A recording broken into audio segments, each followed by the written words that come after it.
আসসালামু আলাইকুম প্রিয় ভাই ও বোনেরা। তোমাদের সবার জন্য নতুন একটি রেসিপি নিয়ে হাজির হয়ে গেলাম। আজকের রেসিপি চ্যাং মাছের ঝোল। তো এই মাছটাকে আমি চ্যাং মাছ নামে চিনি। তোমরা কে কোন মাছ নামে চেনো অবশ্যই জানাবে।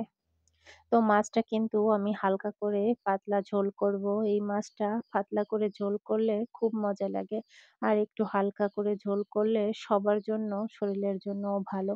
তো এই যে শীতের সময় গরম ভাতের সাথে যদি একটু গরম, গরম মাছের ঝোল হয়, পাতলা ঝোল সেটা কিন্তু স্বাস্থ্যসম্মত এবং রুচিসম্মতও বটে। তো মাছটা ১ম এই ভেজে তুলে নিয়েছি দেখতেই পাচ্ছ। মাছটা কিন্তু সাইজে বেশ বড়। আর এবার কিন্তু পেঁয়াজ কুচি, রসুন কুচি আর কাঁচামরিচ ফালি করে দিয়ে আমি কিছু সময় নেড়েচেড়ে হালকা ভেজে নিয়েছি। সঙ্গে দিয়েছি পরিমাণ মতো লবণ ও হলুদের গুঁড়া। দেখতেই পাচ্ছ বন্ধুরা। তারপরে কিন্তু আমি মাঝারি সাইজের ২ টা টক টমেটো দিয়েছি। এই টমেটোটা কিন্তু খেতে টক। আর টক টমেটো দিয়ে কিন্তু এই যে ঝোলটা মাছের পাতলা ঝোল এটা কিন্তু বেশ মজা লাগে।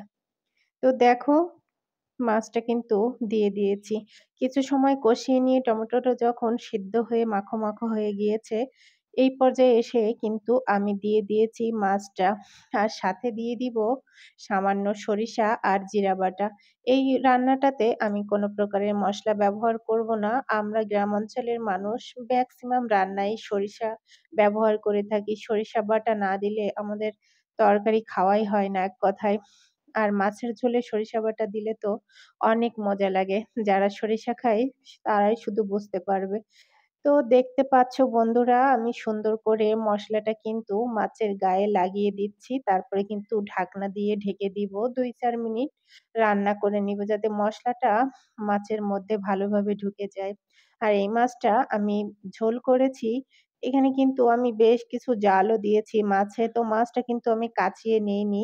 মাছটা আমি খুন্তির সাহায্যে একটু করে, করে দেখো কেমন করে দিব তোমাদেরকে অবশ্যই দেখাবো। এই যে দেখো খুন্তির সাহায্যে কাচিয়ে দিচ্ছি লাস্ট পর্যায়ে এসে। তো দেখো মাছটা কিন্তু আমি ১ম এ এভাবে বটির সাহায্যে কাচিয়ে নিতে পারতাম। বটি অথবা ছুরির সাহায্যে কিন্তু সেক্ষেত্রে মাছটা ভেঙে যেতে পারত নাড়ানোর সময়। এজন্য কিন্তু আমি এভাবে একটু খুন্তির সাহায্যে কাচিয়ে দিয়েছি। তারপরে কিন্তু আমি আরো কিছু সময় রান্না করব। সেই সাথে উপরে দিয়ে দিচ্ছি ধনেপাতা কুচি। তো ধনেপাতা কুচিটা দেওয়ার কিছু সময় পরে আমি নামিয়ে নিব মাছটা। অল্প কিছু সময় জাল করে নামিয়ে নিব। তো বন্ধুরা আমার মাছটা রান্না হয়ে গিয়েছে। একটু পাতলা ঝোল রেখে মাছটা নামিয়ে নিব। তো দেখো আমি কিন্তু মাছটা নামিয়ে নিয়েছি এবং খাওয়ার জন্য রেডি। আমার বাসার সবাই কিন্তু পছন্দ করে। তো তোমাদের কেমন লাগলো অবশ্যই জানাবে। ধন্যবাদ। ভালো থেকো সবাই।